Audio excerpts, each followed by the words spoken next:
Willkommen zu Law & Talk, praxisnahe Rechtstipps vom Anwalt und aktuelle Rechtsprechung. Mein Name ist Michael Kehren, ich bin Rechtsanwalt und Partner der Posikow-Kehren Rechtsanwälte-Partnerschaft in Hamburg. Heute heiße ich Sie herzlich willkommen zu unserer Episode zum Thema Dashcams im Straßenverkehr, was Autofahrer unbedingt wissen müssen. Rechtslage 2024. Neben mir sitzt mein Kollege Igor Posikow. Er ist Fachanwalt für Verkehrsrecht und wie ihr mittlerweile alle wisst, damit unser Experte auf diesem Gebiet. Hallo Igor. Hallo Michael. Zunächst noch kurz in eigener Sache. Wir wollten uns erstmal bei allen Hörern und Zuschauern bedanken.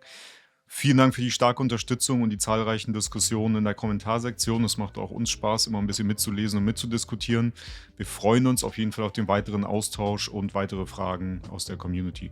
Falls du uns unterstützen möchtest, bewerte den Kanal und gib gerne einen Daumen nach oben. Um keine Folge mehr zu verpassen, abonniere unseren Kanal kostenlos, um immer auf dem Laufenden zu bleiben. Dann übernehme ich jetzt wieder. Dashcams sind in den letzten Jahren immer beliebter geworden. Viele Autofahrer versprechen sich davon mehr Sicherheit und bessere Beweismöglichkeiten bei Unfällen.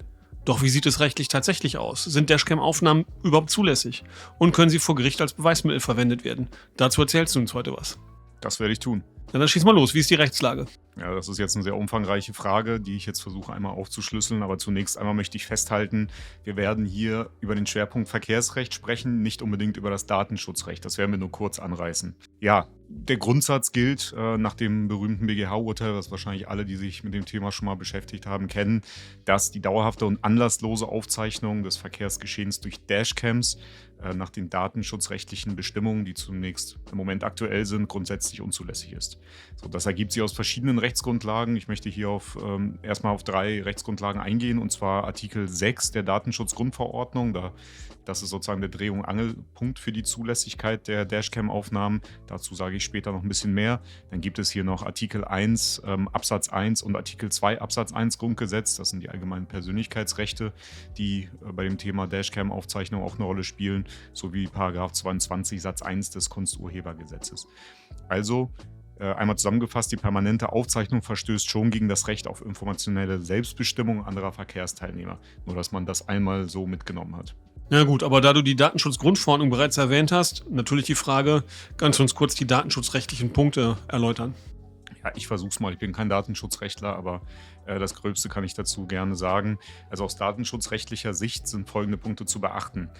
Die Verarbeitung personenbezogener Daten durch Dashcams kann nur auf Grundlage von dem eben erwähnten Artikel 6 Absatz 1 Satz 1 Buchstabe F der DSGVO erfolgen. Und dort muss immer eine Interessenabwägung erfolgen. Das geht zumindest grob aus diesem Artikel hervor. Es besteht eine Informationspflicht gegenüber den betroffenen Personen nach Artikel 12 folgende DSGVO. Die Speicherdauer muss auf ein Minimum beschränkt werden. Das ist auch ein sehr wichtiges Kriterium. Und die Veröffentlichung von Aufnahmen ohne Einwilligung ist grundsätzlich nicht erlaubt. Das sind so die Grundpfeiler der Datenschutzgrundverordnung zu Dashcam-Aufnahmen. Und was droht bei einem Verstoß, also bei illegaler Aufnahme mit der Dashcam? Ja, illegale Aufnahme oder illegale Veröffentlichung, von der können wir auch hier sprechen. Grundsätzlich muss man da mit einem Bußgeld rechnen. Nach meinen Recherchen ist bei Ersttätern mit einem Bußgeld zwischen 500 bis 1000 Euro zu rechnen bei illegalen Aufnahmen. Mehr ist aber auch möglich, liegt aber im jeweiligen Ermessen der Ordnungsbehörde. Also kann schon auch eine sehr empfindliche Strafe werden. Wichtig ist einfach nur zu wissen, das ist jetzt erstmal die verkehrsrechtliche Situation, dass es keine Eintragung im Vereignungsregister gibt. Also es gibt keinen Punkt in Flensburg, jetzt einmal auf gut Deutsch gesagt. Sind die Aufnahmen denn im Zivilprozess, also im Schadenersatzprozess vor Gericht verwertbar? Ja, trotz der grundsätzlichen datenschutzrechtlichen Unzulässigkeit hat der Bundesgerichtshof 2018 in einem wegweisenden Urteil entschieden, dass solche Dashcam-Aufnahmen unter bestimmten Voraussetzungen als Beweismittel in Zivilprozessen verwertet werden dürfen. Der BGH hat dabei wie folgt argumentiert: Also es muss zunächst eine Abwägung zwischen den Interessen des Beweisführers und dem Persönlichkeitsrecht des Aufgenommenen stattfinden. Also sprich, damit muss sich das Gericht erstmal ausführlich befassen. Danach muss das Interesse an der Durchsetzung zivilrechtlicher Ansprüche und einer funktionierenden Rechtspflege vorliegen und im Ergebnis auch gegenüber dem Persönlichkeitsrecht überwiegen. Die Aufnahme betrifft dann auch nur die Sozialsphäre des öffentlichen Verkehrsraums. Das bedeutet, als anschauliches Beispiel, man kann seine Karre nicht vor ein Fenster bei einer fremden Person hinstellen und aufzeichnen, was in der Wohnung passiert. Das sollte auch eigentlich jedem einleuchten. Und wenn nicht, dann ist es jetzt zumindest klar.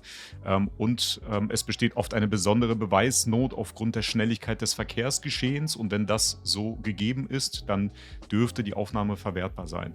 Wichtig ist nur zu wissen, der BGH hat ausdrücklich gesagt, dass die Verwertbarkeit im Einzelfall durch jedes Gericht, wie gesagt, ausführlich geprüft werden muss unter den genannten Kriterien. Okay, und gibt es Unterschiede zwischen der Verwertung der Aufnahmen im Zivilprozess, also im Schadenersatzprozess, und im Strafprozess? Ja, die gibt es tatsächlich. Im Strafverfahren gelten teilweise strengere Maßstäbe für die Verwertung von Dashcam-Aufnahmen. Hier kommt es ebenfalls auf eine Einzelfallprüfung an, wie so häufig.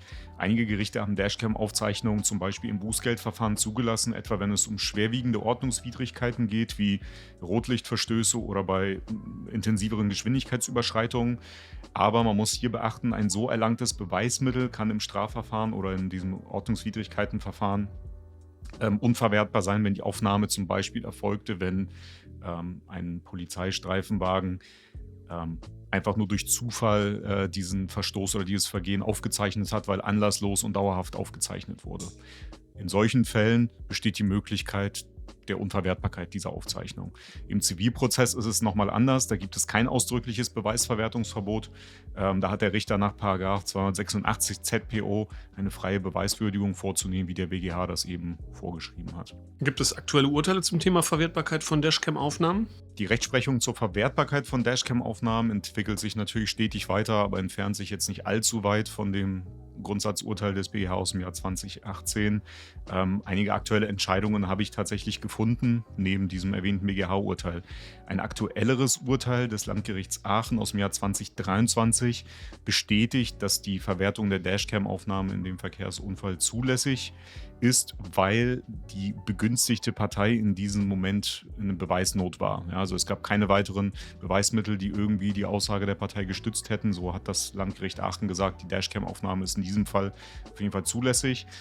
Dann gibt es ein weiteres Urteil des AG Duisburg-Ruhrort. Dort wurde entschieden, dass eine Dashcam-Aufnahme ohne weitere Prüfung verwertet werden darf. Und dabei wurde sich einfach nur auf das Grundsatzurteil des BGH berufen, ohne nähere Begründung. Kann man auch so machen, warum nicht? Ja klar, Duisburg-Ruhrort. Ja, Schimanski City, weißt du doch. Also da gilt sowieso Law and Order, passt schon. ja.